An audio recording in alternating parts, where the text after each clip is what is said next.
Welcome everyone to another episode of Gamers, Developers and Scholars. I'm your host Javier, and with me today we have...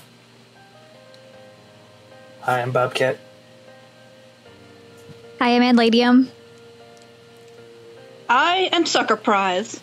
Nice. And there's also Ava with us, but with some audio issues, but he's here. So we're continuing our conversation about Psychonauts. I was surprised because I had a character who has strong Mexican vibes, but also a Napoleon character. I mean, as always, they're very surprising worlds. Was there something in particular interesting for you guys? I absolutely love Fred Bonaparte's world. It's silly and fun, and like I am something of a Francophile. I did like 4 years of French in high school, and I've always enjoyed French culture and things like that.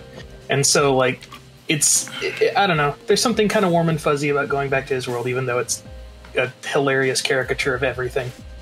It is, to the point of the figments being literal like baguettes, and you get have to gather the escargot because French food, I guess. But I also kind of like the idea that it's in a way how Fred Bonaparte kind of sees. It's kind of his perception of the French, I think, in a way. I like the fact that they implement it in such a way that he's like, I don't know about the French. I just know I'm related to Napoleon. It's fine. And they kind of constructed that world around that. So I like that. It was a little weird for me, though, that they had to make the joke about the Napoleon complex by having him literally playing against Napoleon. But they already kind of did that with Oleander in more of the sense of what a Napoleon complex is. And so that was kind of an interesting, weird sort of dynamic to it. And the fact that it's just Catan is pretty hilarious. Yeah. I enjoyed that he wasn't, for example, the boss. I think it was very easy to make Napoleon the boss. However, he's just his ancestor, apparently, who has very high demands for his present-day successor, something like that. And just like beating him in a more or less simplistic game is enough for the ancestor to be proud of him, even. It was I even have the tabletop game here. It was like a tabletop version of Catan with a French vibe. Mm-hmm. I enjoyed that. I'm not sure. I'm sure you have heard of it, but the classification for those kinds of games is even Euro games. And supposedly those games are something that Europeans enjoy a lot. They have a lot of resources. Sometimes the resources by themselves are a form of enjoyment. In contrast, for example, we are Mexicans, part of the American version of tabletop games, so the resources are not the fun. They allow you to have fun, at least for us in general terms. So I like that small detail that they choose Catan in order to portray the European version of fun is something like, as a game designer, I kind of enjoyed. Yeah, it's a very inner joke. Yeah, it was also kind of a breath of fresh air after Gloria's level, which is fairly dark and dreary and deals with very heavy subject matter. Yeah, it's kind of fun to go from that to here's something silly to kind of brighten the mood a little bit. Both Fred Bonaparte and Edgar's world are kind of a little sillier of a take, and I think that you kind of need that, and especially and I won't spoil anything, what's coming next. So we're going to get something dark, I imagine. Yeah, but even still, like, I think that it's really fascinating that this game that we've really been diving into a lot of trauma that these characters have. Like, we're just going even further. Now we're in an actual mental institution diving into these people's heads that have been put here for whatever reason they're here. And like, it's just fascinating to me that we're really engaging with their trauma directly, even if we're just trying to free them from the idea of that trauma, whether it's Fred, who just needs to get out from under the shadow and break out of his literal and figurative straitjacket, or who's the character with the girlfriend? Fred? I'm blanking on his name. The painter, you mean? Yeah, the painter. What's Fred. his name? Oh, I think Edgar. it's Fred. Oh, Edgar. Sorry. Edgar, yeah. Yeah, like Edgar, you know, his is a trauma that he just has to get over that hurdle and be able to finish the painting and be done. Like we're literally going into their heads, getting through that trauma and dealing with people who have had most of their adult lives like just completely wrecked by it. It's intense. Definitely.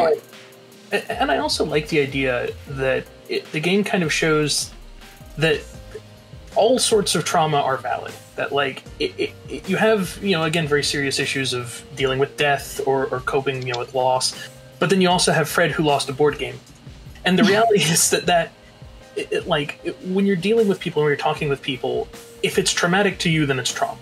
And it's something that, you know, can contribute to who you are. And it's something that can be not even necessarily overcome, but as we talked about, kind of it becomes a part of you. And I like that idea that not everything has to be this huge, you know, dark thing. Indeed. No, I completely agree with you. Yeah, I enjoy that even it is a real asylum. Sometimes you get to see asylums in, let's say, Batman, where you have, well, people who, are crazy, but also have, like, superpowers or who have, like, a physical different thing. And in this case, these are all people who do suffer something where an asylum is relevant. They are not here because they're baddies or bosses. They are real people who I could imagine have need of an institution where there's a professional. Apparently, the painter did get some kind of therapy, apparently. And the therapy, at least the little that we see in the game about trying to overcome this by painting, it is a real kind of therapy. So I like that. Naturally, the trauma, the level design, but also in real, it is a real therapy. I also enjoy that continuing what Ito shared the other time, that there's this switch from something very innocent to something darker. I also feel that the archetypes, some of the archetypes that we're seeing, allow this switch. Bless you. So I will share a bit my screen so that you can see. Maybe it is something useful. Okay. Maybe. Yeah, I'm pretty sure. I think what's kind of interesting about that switch is that they start you out with minds that are relatively well sort of adjusted and relatively well acclimated to what is going on. And then they begin to immerse you in minds that have not really overcome and internalized that trauma. You know, with Sasha, it comes up, but at the same time, he's very sort of in control and reserved, and I think that he's made peace with a lot of what's going on. Yeah. It brings up bad memories, but he is able to move through this. And what happens in that shift is, people who are either still going through the trauma, such as Linda the lungfish, or the characters there at the asylum who it's, for whatever reason, they can't move past it. They can't deal with it. Yeah, indeed. The states in their respective journeys are different. And I also enjoy particularly this framework because there are naturally different ways to write, to create characters. But I think that Campbell's archetypes, Joseph Campbell's, are particularly useful. Something that I enjoy about this framework is that every archetype is supposedly an emanation of our hero. It tells something about our hero. We can have, for example, at the very beginning of our game, the coach, who can be a form of mentor, and he has something very similar to Raz in the sense that he says, this boy is talented, and let's learn about these skills, about this new world of being a psychonaut. Like apparently the coach himself, he wanted to develop in order to become a soldier, in order to become a real army man. However, we know that eventually the mentor, he became evil, and he even started kidnapping the children and getting their brains. So in theory, we can perceive that the Psychonaut world can become very dark very quickly. These capabilities are very powerful, and we see with the mentor what could probably happen with Russ if he didn't control his powers, if he was not mature enough. in a sense, we detect some of that with his father. At least I don't know the full story yet, but the father is preoccupied because of the psychic capabilities of his son. In the same way, we have the archetype of the shapeshifter. So the shapeshifter, according to Campbell, is this person who can appear as a helper, but is actually an enemy. Again, that could be the coach, who at first appears to be the mentor, and eventually we get to see that no, he is antagonistic.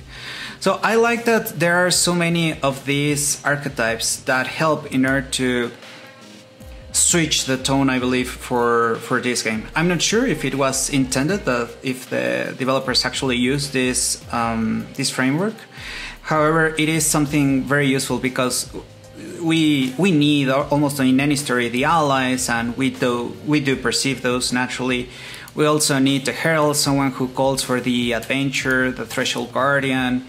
I enjoy that a few of these do appear. The higher self is something that I wonder if we'll get to see. That is the hero who at some point becomes like a better version of himself. I wonder if we'll get to see this in this very first game, because I'm pretty sure that he's still a child, so I'm not sure if he gets to develop himself too much by the end of this game. But I enjoyed that at least I get some expectations because of this framework. Some exciting expectations. I'm not sure if it's useful for you guys. No, that's awesome. Yeah. Have you seen that in your respective areas? Because that is something recurrent, this particular framework. I'm not sure if you had seen those roles like this. I've never seen it laid out like this. It's stuff that in my own writing, it kind of comes intuitively in the sense of this feels right or this feels wrong or something like that, but I don't. Like I said, it's interesting getting into the theory and sort of seeing people quantify the things that I've been messing around with.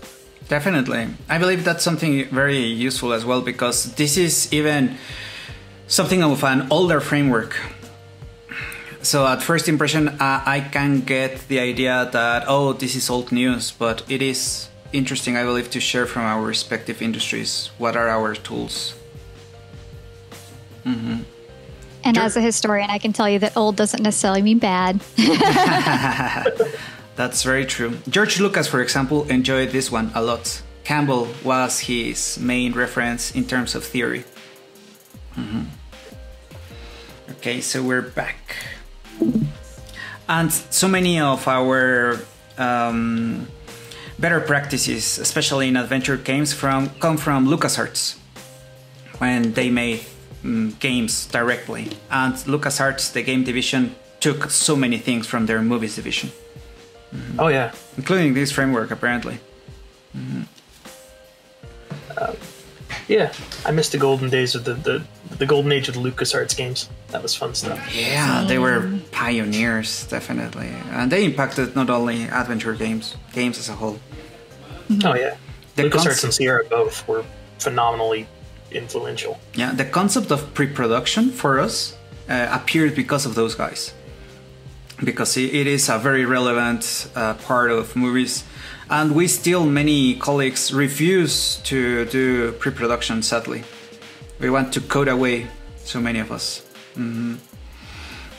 Back to the game, I also enjoyed that the painter is a mix of very crazy Mexican things, or at least I perceive them, because I have been to bullfights, to corridas de toros, but he also has some Mexican wrestling thrown in, some lucha libre, which they are completely distinct. However, that's what I was going to say, that the dream structure, the unconscious mind, makes it somewhat at the same time manageable, understandable. They don't have to make so much sense, again, like the Milkman. If this were a level, the base level of our game, the truth of our game, it could come across as too chaotic. But because it is an inner level, yeah, I can tolerate more. Yeah, I can say, okay, so he is living the fact that a girl didn't like him, and that's why it doesn't need to make that much sense. I can see how he gets crazy and anxious because of that. Yeah, and like you mentioned, the dreamlike structure.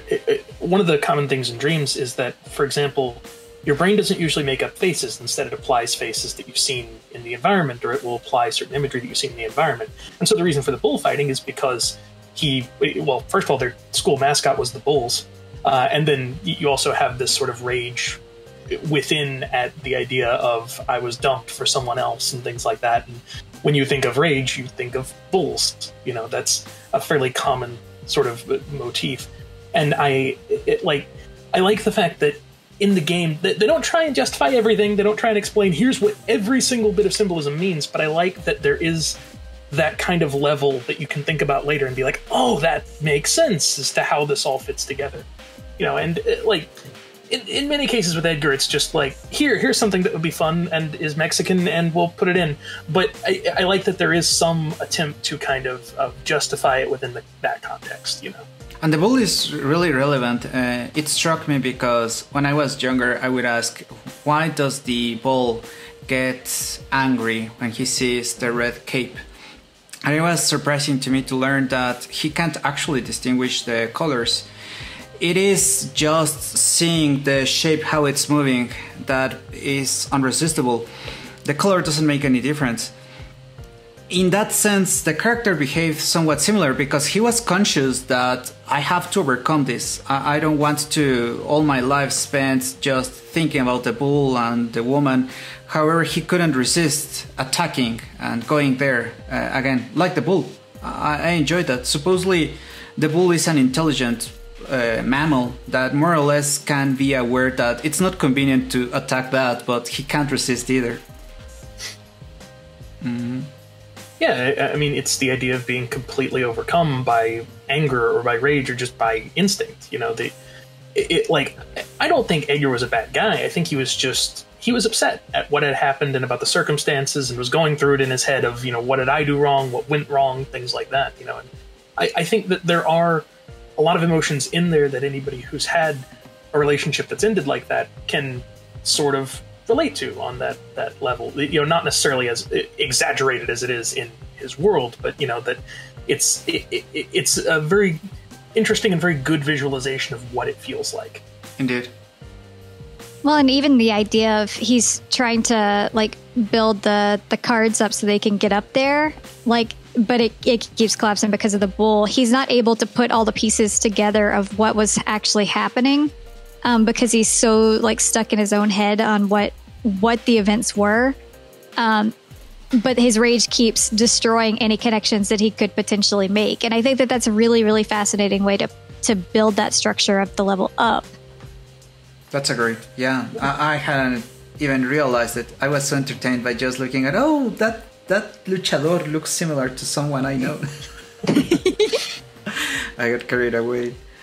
In the same sense, I enjoy that, like you mentioned, that these characters are struggling with this building of meaning or overcoming trauma, and their chains then are not literal. Not any of these characters are locked away in the asylum, like Arkham Asylum, usually in Batman, but they actually can roam freely, but they are so deep in their own respective adventures that they don't escape even if the door is quite open.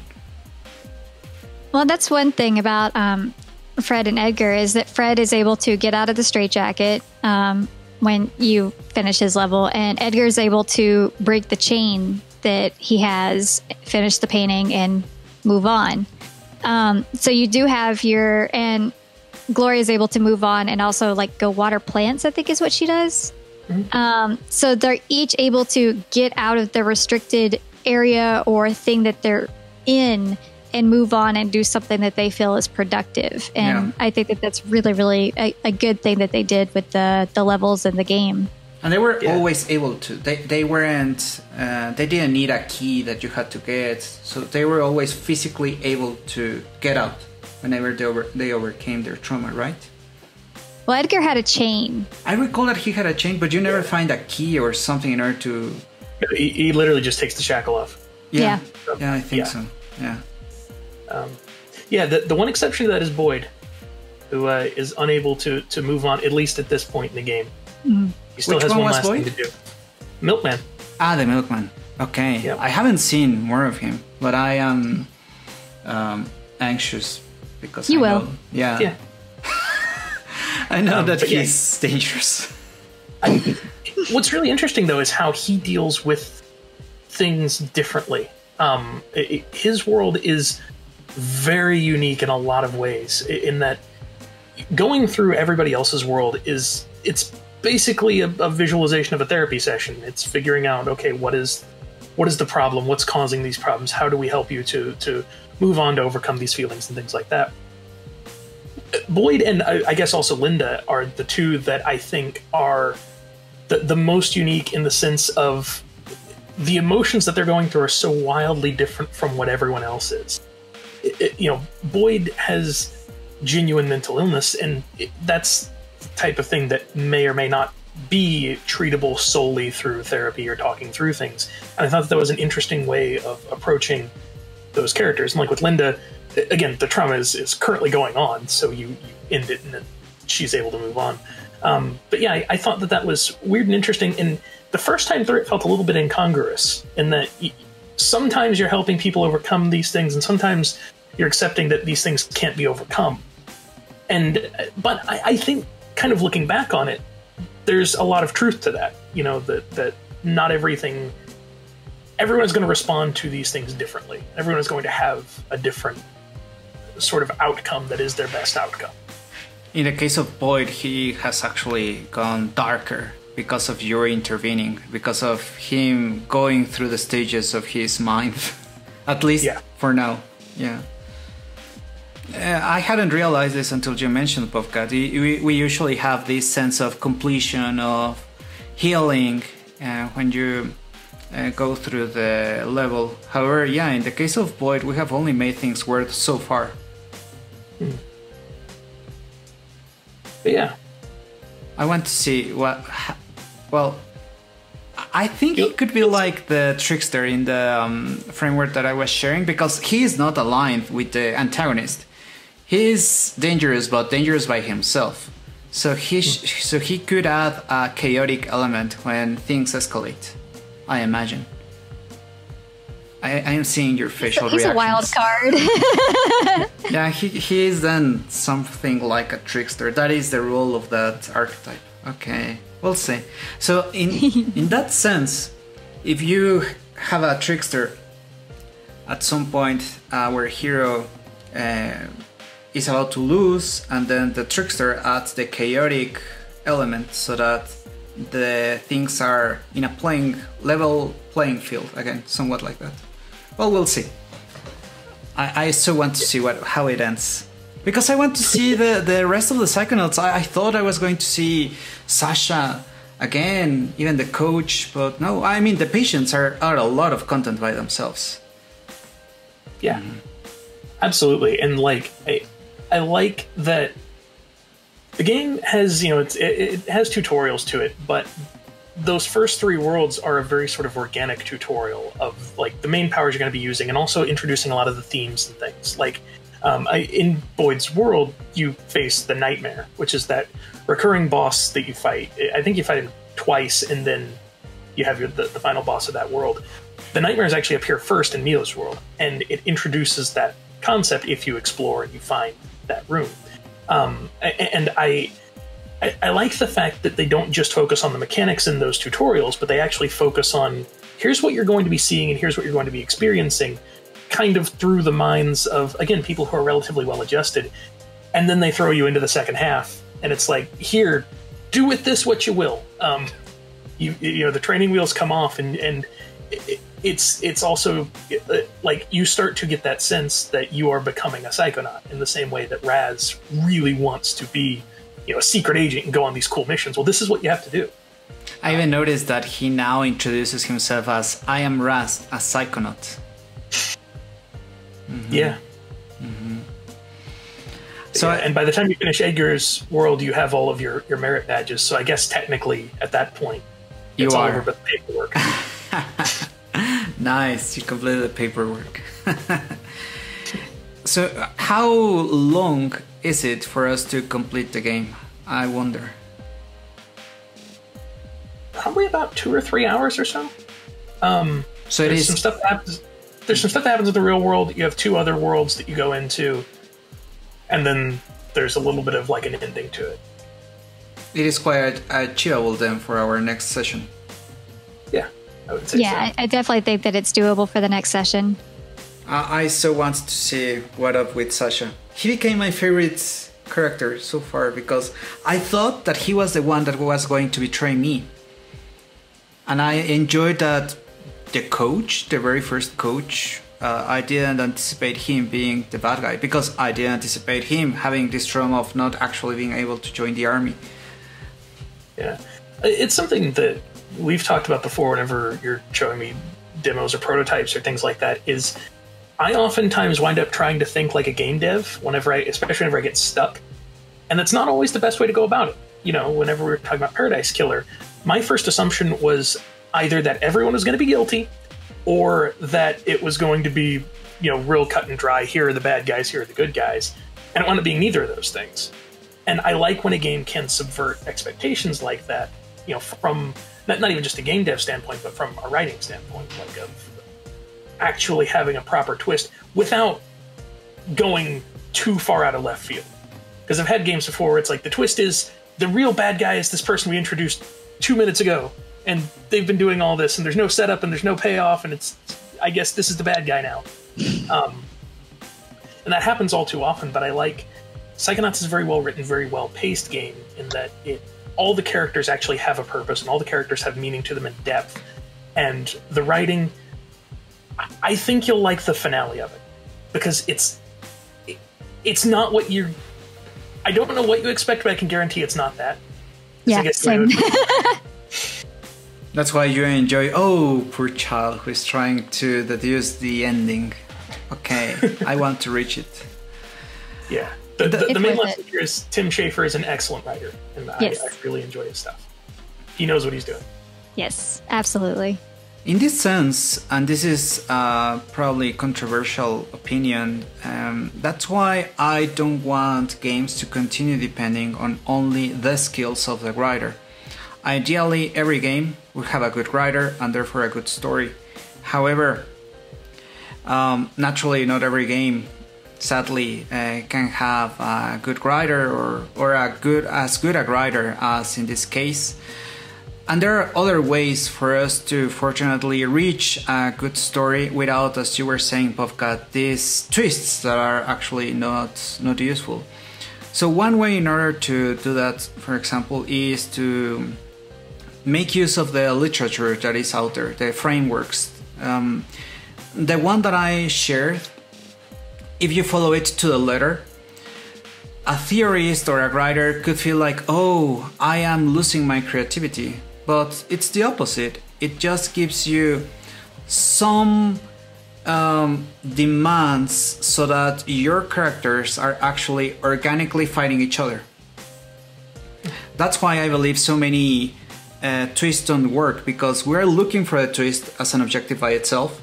And if it's just looking to surprise people, well, you're not building characters that actually take you there organically, the right hints needed in order to reach that.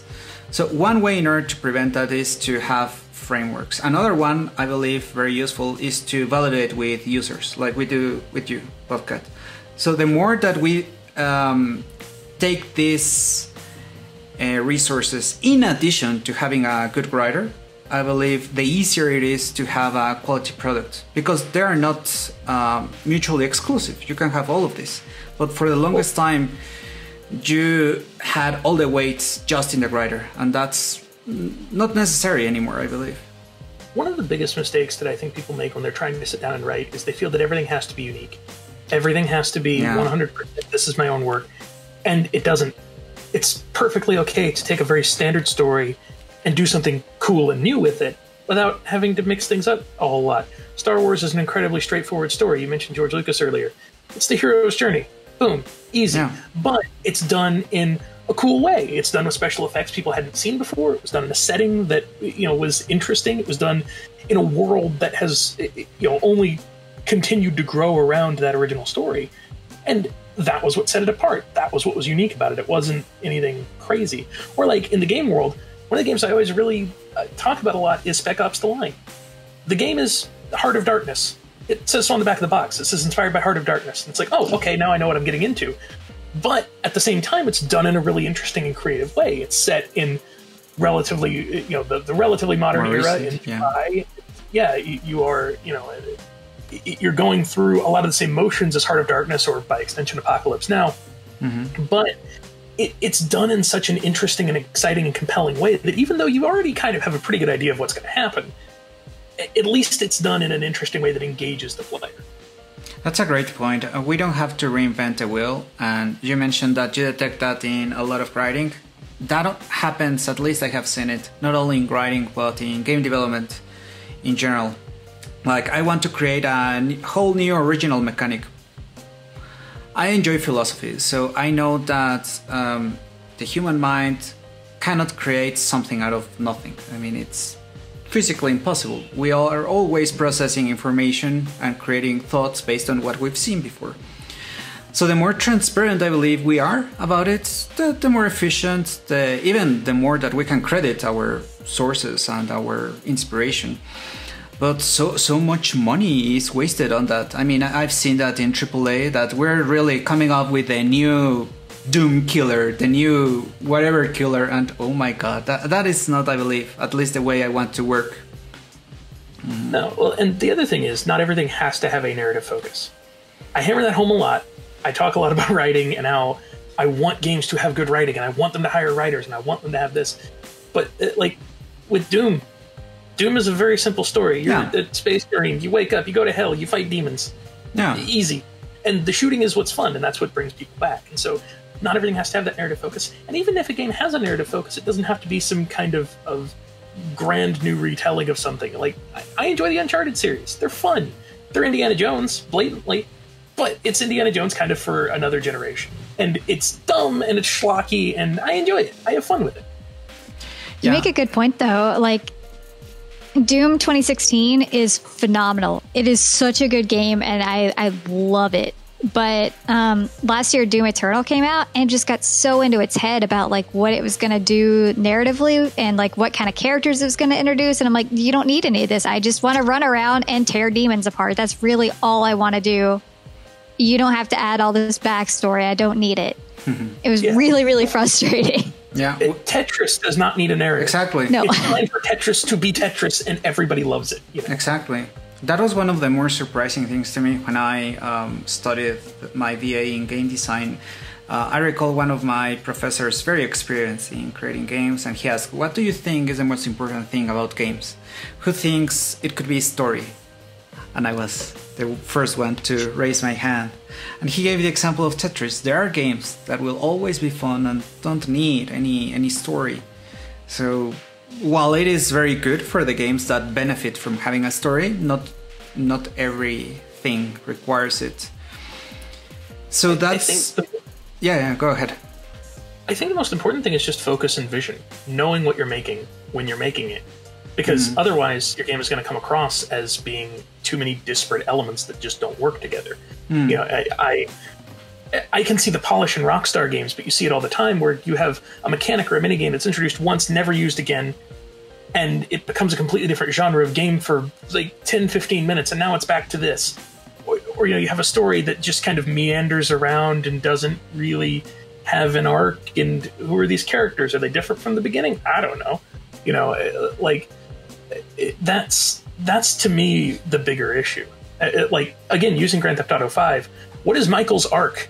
He starts out as a bank robber who is unhappy, who winds up being abusive toward his family, and he ends as a bank robber who is unhappy and who is abusive toward his family, but now he's got a couple of friends.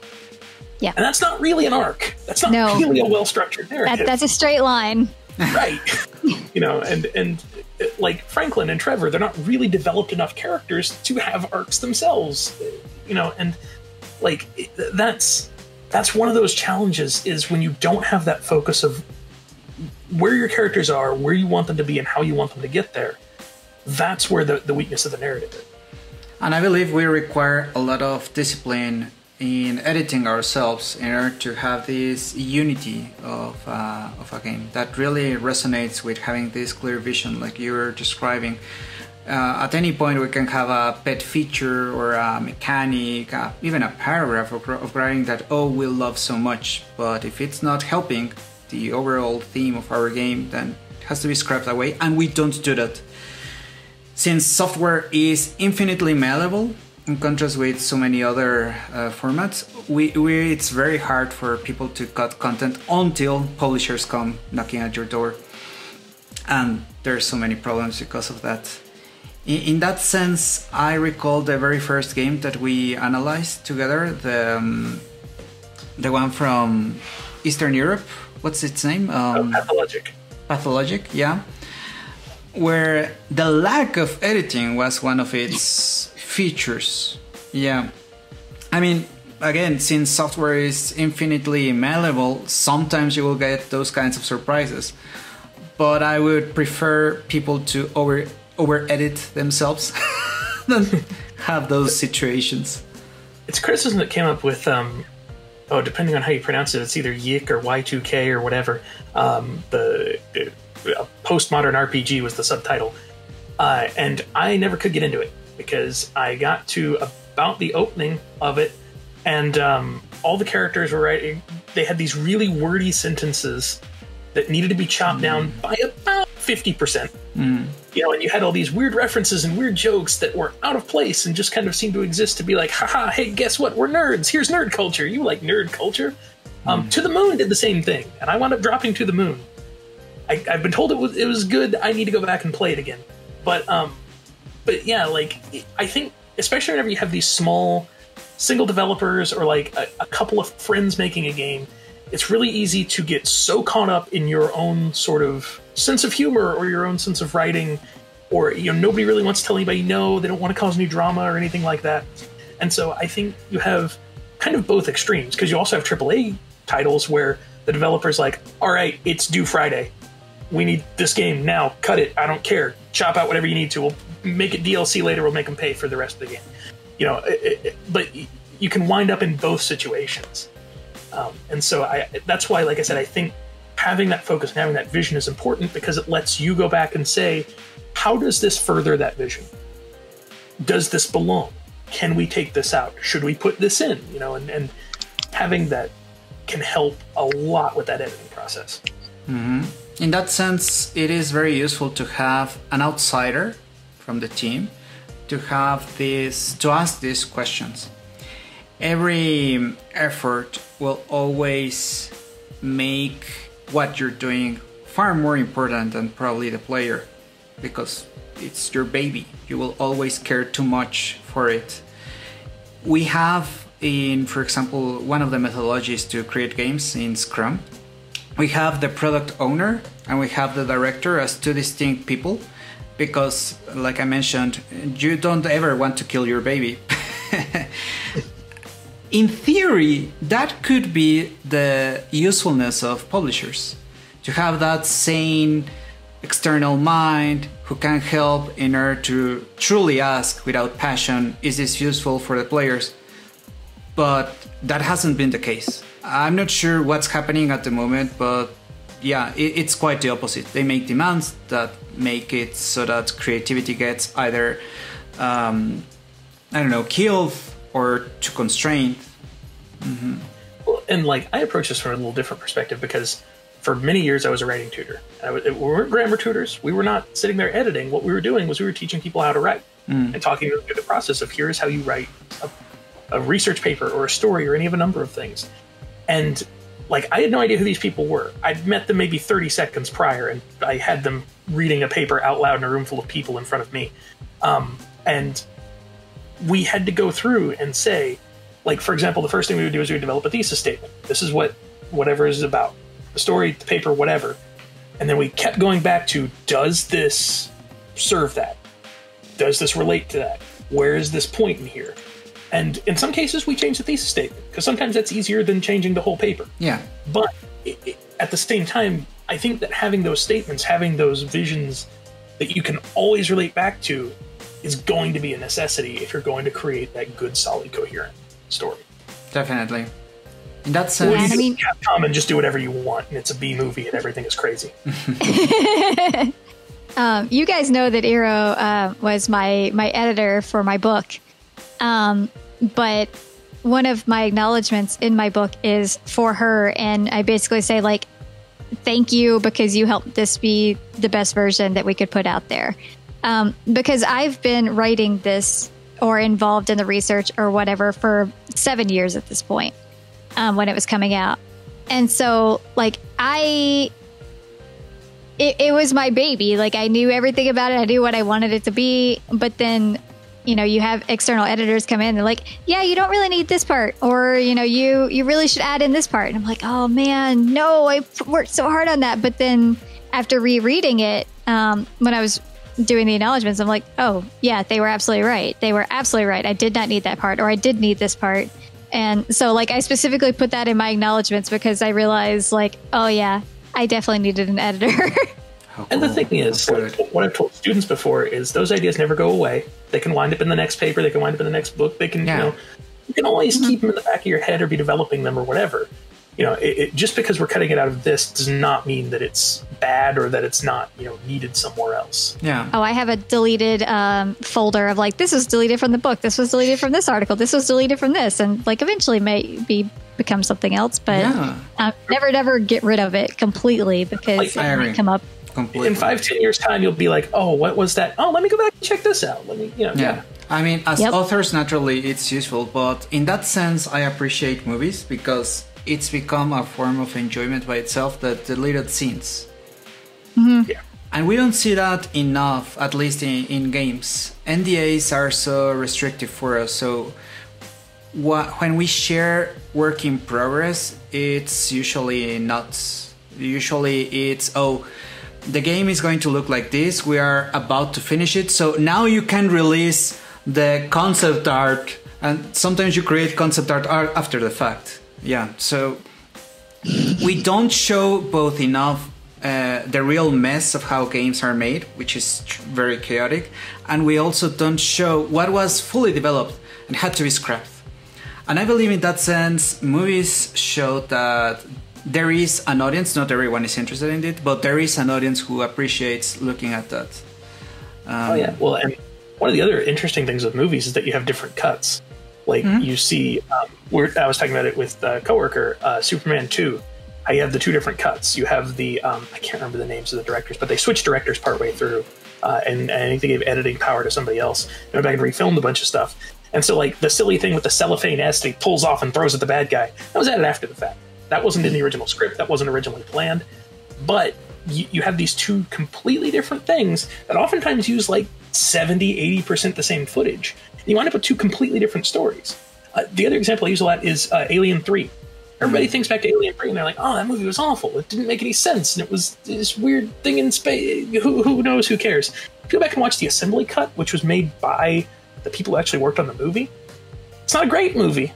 It's nowhere near as good as Alien or Aliens, but it's a lot better of a movie. And it actually works well together, even though they were using roughly the same footage. They put in a few scenes here and there to kind of fill in gaps and to, you know, work on the pacing of it. It turned out actually pretty good. I'd like to watch Blade Runner has how many cuts? Oh, yeah. Like 5, I think. Yeah. Blade Runner has a lot of cuts, but like that's a good example of it. Of this is, you know, Blade Runner can tell a completely different story if you edit it a little bit differently. It's all about the editing. Since software is very malleable, I'd like to see what we can do with this kind of content. I mean, the easiest thing, and we could start with that, is show just the deleted scenes or the truly in-development process that is, oh my god, so chaotic. Maybe you have seen that, but from Star Wars. Did you know that Han Solo was originally an alien? A very ugly alien? I mean, that happens in so much creative content, and we don't see even the tip of the iceberg of how chaotic and distinct it is at the beginning. And that's the reason I really appreciate seeing the original version of Resident Evil 2. Because like that was an almost completed product, and they scrapped it and made something completely different that is what we know of as Resident Evil 2. But like you can actually see videos of them playing through the original version. I'm like, oh man, like this is cool to see that like they were doing it this way, but then they realized this isn't going to work and completely cut it and started over basically.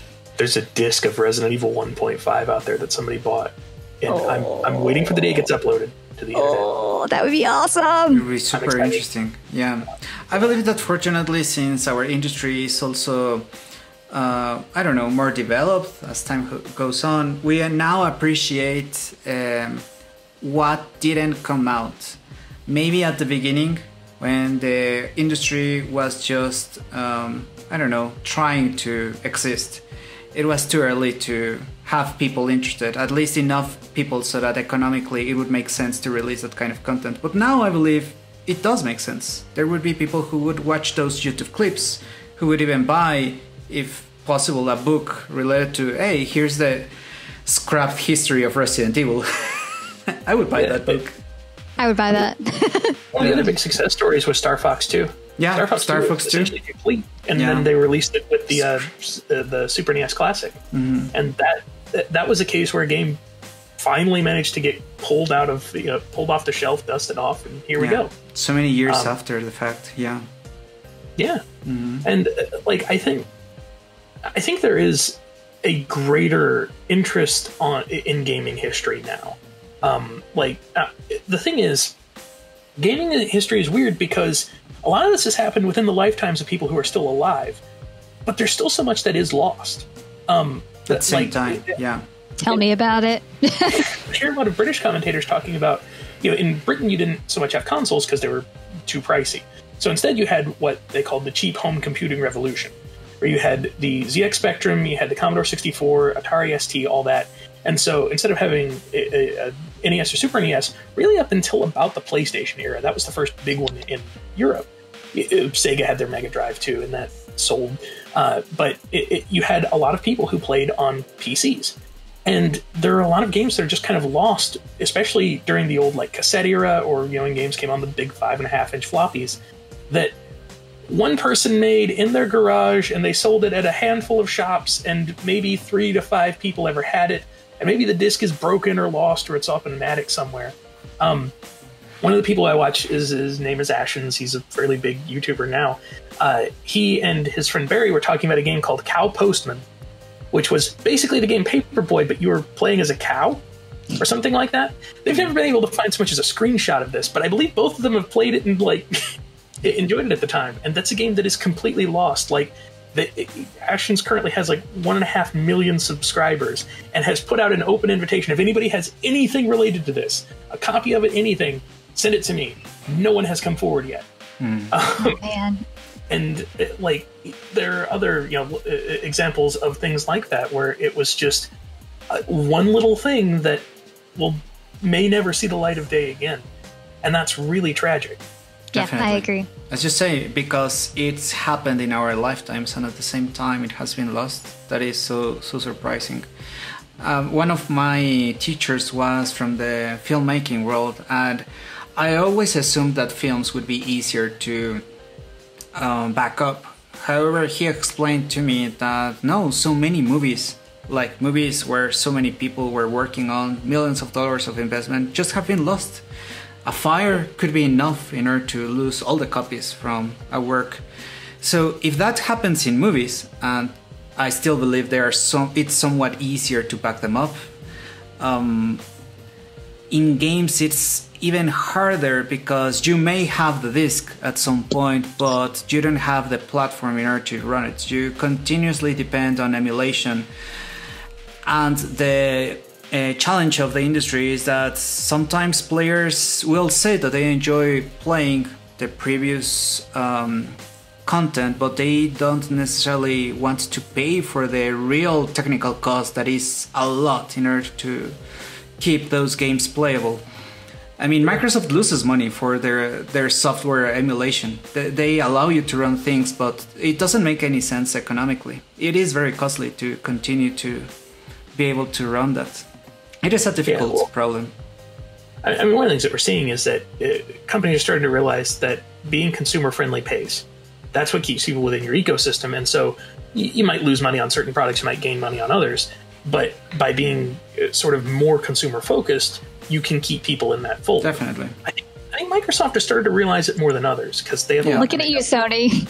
Right, yeah. Like, one of the things I remember with Sony was with Fortnite. Everybody else was doing crossplay. But if you ever logged into your Fortnite account on a PlayStation, you could never log in on any other type of console. They claimed that it was for security reasons. However, given the number of times they have leaked my credit card data, I don't believe it. I don't believe it for a second. That's true. That's a great argument. It got to the point where I never saved anything on PSN that was identifiable because they were going to have another break-in. But that's the thing is, like, in a situation like that, they're not really preserving the industry in that same way. You know, Microsoft and Nintendo were like, hey, we want to share service? Fine, we'll do it. And Sony finally came around. Like with Rocket League, you can play with anybody on any console. I boot up Call of Duty and I see far more people playing on Xbox and PlayStation together than I do people playing on PC. But yeah, like I said, I think that's where that shift is going, is people are realizing, hey, it doesn't pay to have this exclusivity, especially now that the internet has developed the way it has. Back in the day, you could really only afford 1 or 2 consoles if you were a kid. And, you know, you would usually get one, and then maybe like toward the end of the generation, you might get another one used or from a friend who was upgrading, and, you know, then you can catch up. But nowadays, I think the fact that we have access to essentially every game within reason ever made has changed some of that focus. Yeah, and that we have this competing industry, fortunately. That's why PlayStation was reluctant to allow cross-platform playing. They were winning the war. However, since Microsoft and Nintendo were in some regards catching up, especially Microsoft, they were saying, oh my god, maybe with this we'll win over some players. So that's why they made the switch. I mean, it is very good to have such a competing industry where the pioneers are still alive. That's one of the reasons that I persevere in games, even though there are lots of challenges in creating games. I mean, there's no funding, for example, here in comparison with other countries, but I really enjoy that I can still get to meet some of the pioneers, in contrast with, let's say, the pioneers of writing. Well, no. Or of movies. Well, no. It is a very different mindset when you can actually collaborate with them. It has happened to other colleagues, like, let's say, for the Oculus Rift, Palmer Luckey was able to collaborate with the original game designer from Doom, and he became his technology officer. He is still the technology officer, even though Palmer Luckey has left the company. So that kind of collaboration is still possible, fortunately, because there's these market forces that constantly wants to improve the product in the hope that you can win more market share, but also that there are these real geniuses who still think, oh my god, I want to try something else. Like, I already had lots of success with Doom, but I want to do more. Oh my god, in one lifetime. That is beautiful. Oh yeah. Yeah, John Romero is still around, still working in the industry. He's not doing anything with shooters, if I recall. I think he has a production company he's working with right now. Yeah, with his wife. They are very interesting. They have interesting work. Mm-hmm. Yep. Well, it was very interesting to take, as always, Psychonauts as the excuse in order to talk about so many different things in the game industry. And I'm excited to finally catch the ending of this game. Next time it will be. I believe that would benefit also from already sharing the nominees for our next game. So you can drop in some FMVs. Yeah, because my nominations stand. Yeah, we can reuse. But really, if you want to reuse one of your nominations, do leave those in the comments. It's so easier to get back to them that way. Yeah, absolutely. Kentucky is also one I want to explore. Yeah. Great to see you as ever, guys, and have a great Sunday. Yeah, you too. See you. Bye.